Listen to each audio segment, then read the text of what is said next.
سهل إلا ما جعلته سهلا وأنت يا حي يا قيوم تجعل الحزن إن شئت سهلا اللهم ارزقنا الإخلاص في النية والقول والعمل أذكر نفسي وإياكم بإخلاص النية لله تبارك وتعالى. Melanjutkan kajian kitab Aqidatul Muslimin sampai pada soal ke-13. Yaqulul musannifu rahimahullah bayyin ma'nal istighatsati wal isti'anati ma'ad dalil. Jelaskan makna al-istighatsa dan makna al-isti'anah disertai dengan dalil. Ma'ad dalil. Jawab, al-istighatsatu hiya talabul ghauthi inda dhiqi. Istighatsa adalah meminta pertolongan ketika dalam keadaan sukar, ketika dalam keadaan sulit. Ini namanya al-istighatsah. Wal isti'anatu a'ammu wa asmal. Sedangkan arti dari al-isti'anah adalah a'ammu wa asmal, lebih luas dan lebih umum. Artinya lebih luas dan lebih umum, yakni untuk definisi isti'anah meminta pertolongan baik dalam keadaan sulit, dalam keadaan sukar, atau dalam keadaan bahagia, atau dalam keadaan tidak sukar, tidak dalam keadaan sulit. Itu maksud dari wal isti'anatu a'ammu wa asman. Kemudian dalil yang menunjukkan diperbolehkannya al-istighatsah dan al-isti'anah. Ya. Yang pertama adalah diambil dari Al-Qur'an. Qala ta'ala, qala Allah ta'ala, wasta'inu bis-sabri was-shalah. Maknanya, mintalah pertolongan bis-sabri, dengan sabar dan dengan melakukan sholat. Ini dalil dari Al-Qur'an, ya, yang menunjukkan bahwa meminta pertolongan kepada selain Allah ini hukumnya boleh. Ya, nyatanya di dalam Al-Qur'an di sini dijelaskan bahwa Allah Ta'ala memerintahkan kepada kita untuk bisabri wassalah, meminta pertolongan dengan bisabri, dengan bersabar dan as-salah. Sabar dan as-salat ini adalah termasuk amal as-salih, perbuatan yang baik. Nah, al-amalus sholih ini kan makhluk, ya. Amalus sholih, perbuatan yang baik itu makhluk. Apabila ya bertawassul ataupun beristi'anah kepada amal sholih itu diperbolehkan, artinya tidak dianggap syirik, maka apalagi ketika kita meminta pertolongan kepada para nabi, khususnya adalah Nabi Muhammad sallallahu alaihi wasallam, afdalul makhluqin alal itlaq. Dan mestinya boleh beristi'anah, meminta pertolongan kepada para wali-wali Allah Ta'ala. Ya. Terus kemudian sebagaimana yang disebutkan di dalam Al-Quran tentang Ashabul Ghar, ya, 3 seseorang, ya, yang terjebak di gua, kan? Terus kemudian setelah terjebak di gua, mereka meminta supaya, ya, agar mereka itu diselamatkan, ya, dari gua dengan cara mereka berdoa kepada Allah Ta'ala, dan lantarannya adalah bisolihi a'malihim, dengan perbuatan-perbuatan baik yang mereka lakukan. Ya. Ini dalil dari Al-Quran, wasta'inu bis-sabri was-shalah, mintalah pertolongan dengan sabar dan salat.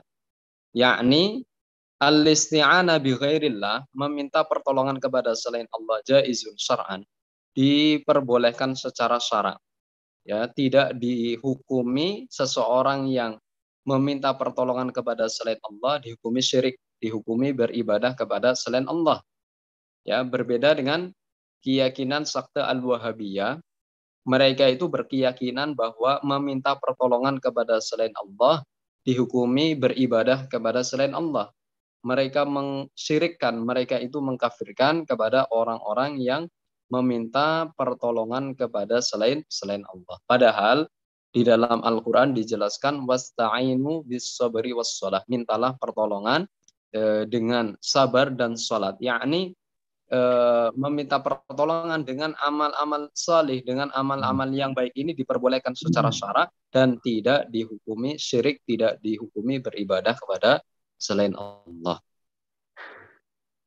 Kemudian disebutkan di dalam hadis, al-hadis, inna syamsa tadnu yaumal qiyamah hatta yablugha al-araqu nisfal udhuni fabainama hum kadzalik istaghatsu bi Adam thumma bi Musa thumma bi Muhammad sallallahu alaihi wasallam.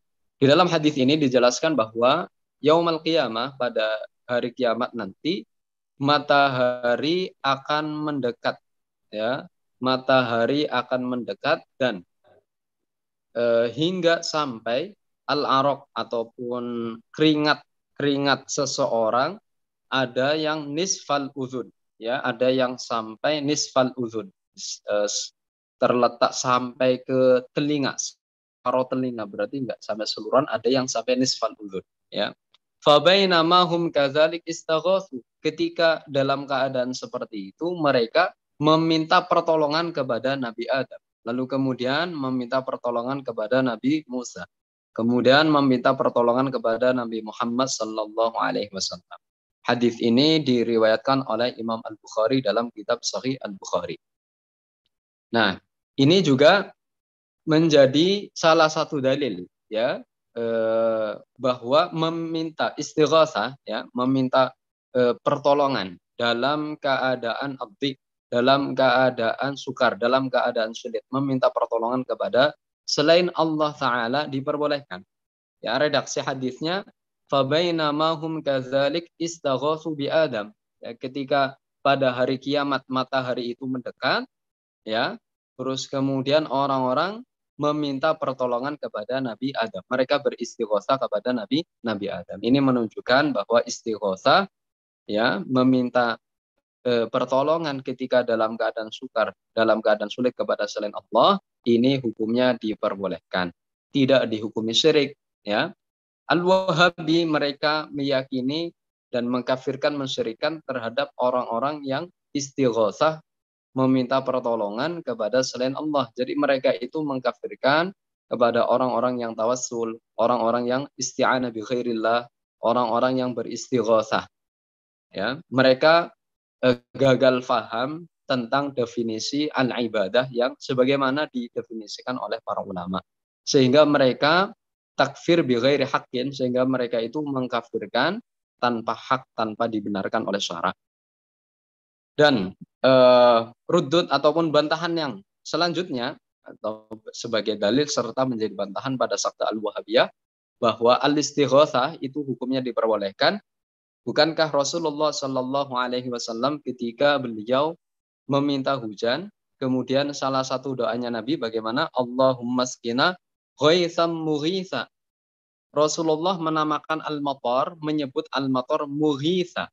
Ya Allah, turunkanlah hujan kepada kami ghaitsam mughitsa. Hujan yang memberikan pertolongan, hujan yang tidak memberikan kerusakan. Ya, mughitsa. Rasulullah menamakan al-matar mughitsa. Ya. Ini menunjukkan apa? Menunjukkan bahwa al-istighatsah hukumnya diperbolehkan. Baik.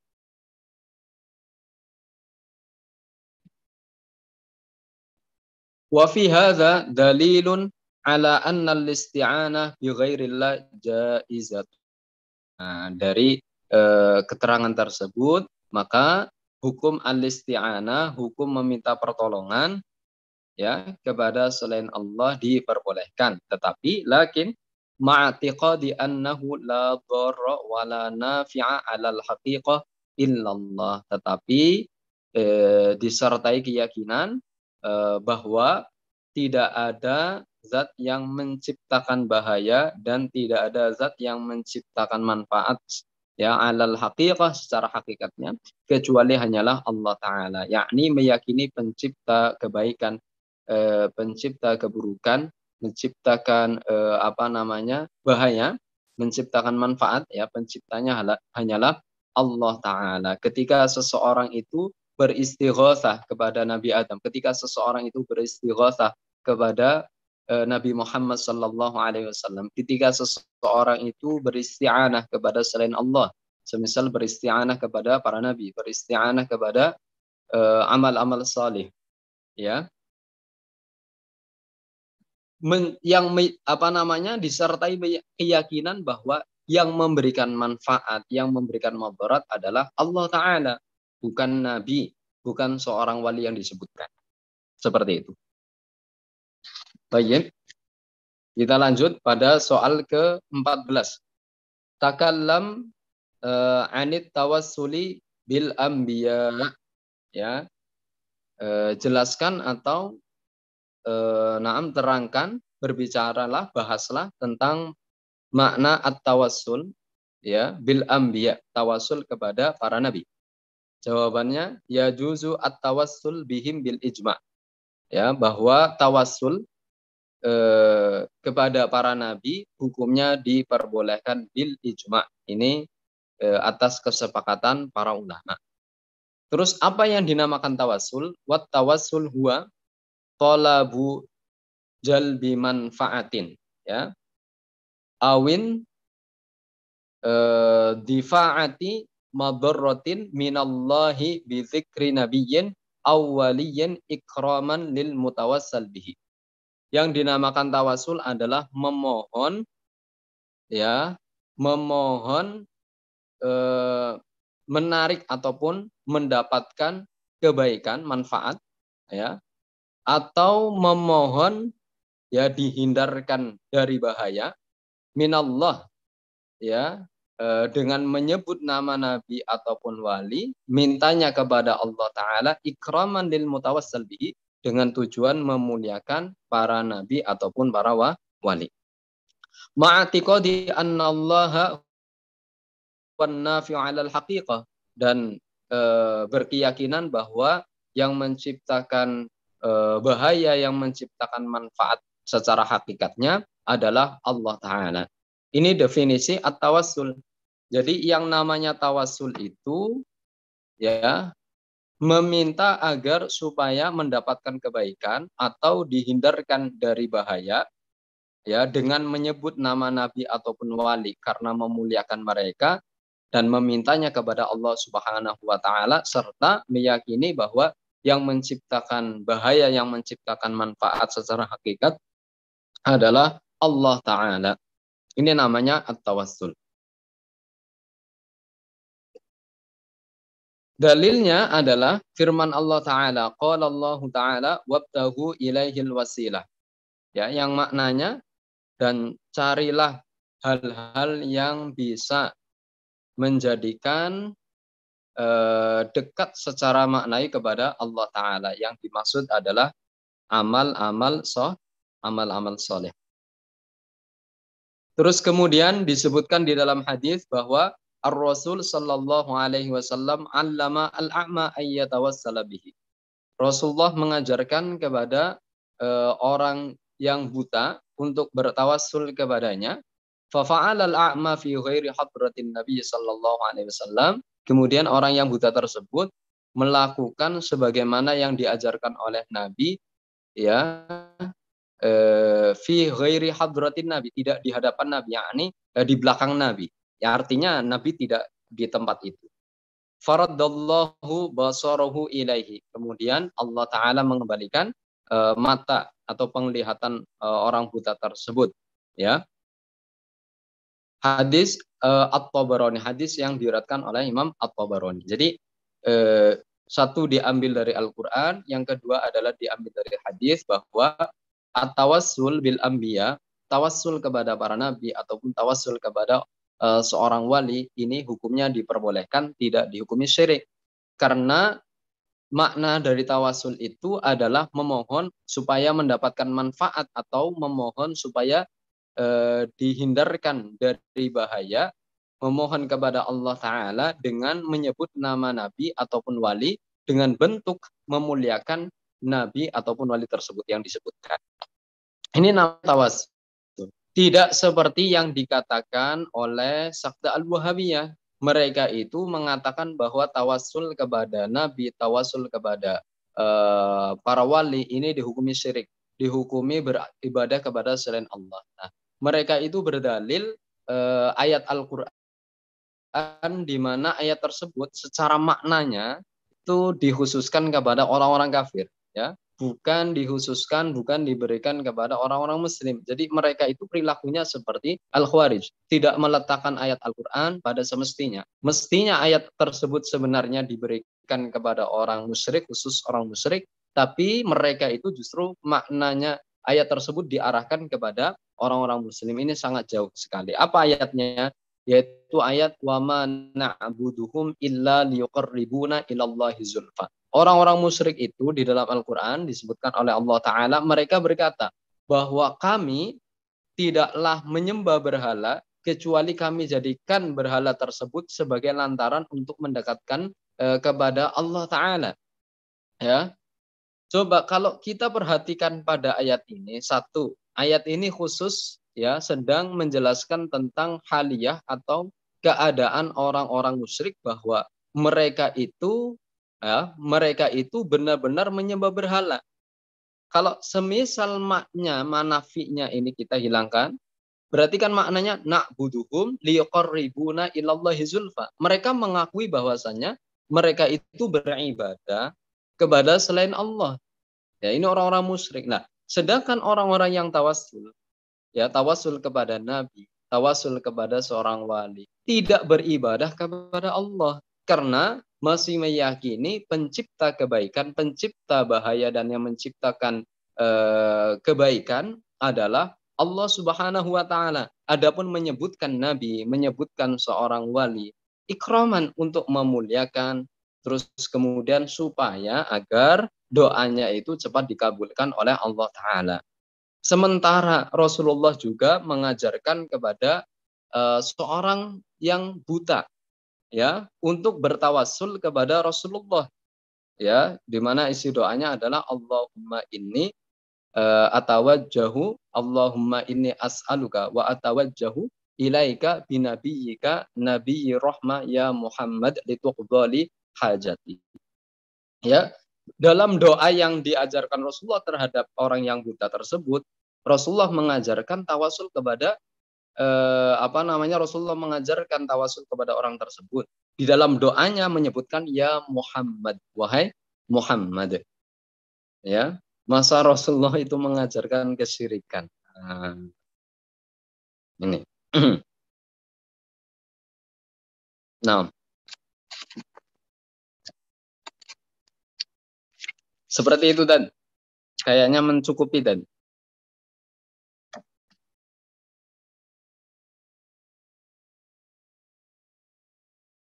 Recording stopped.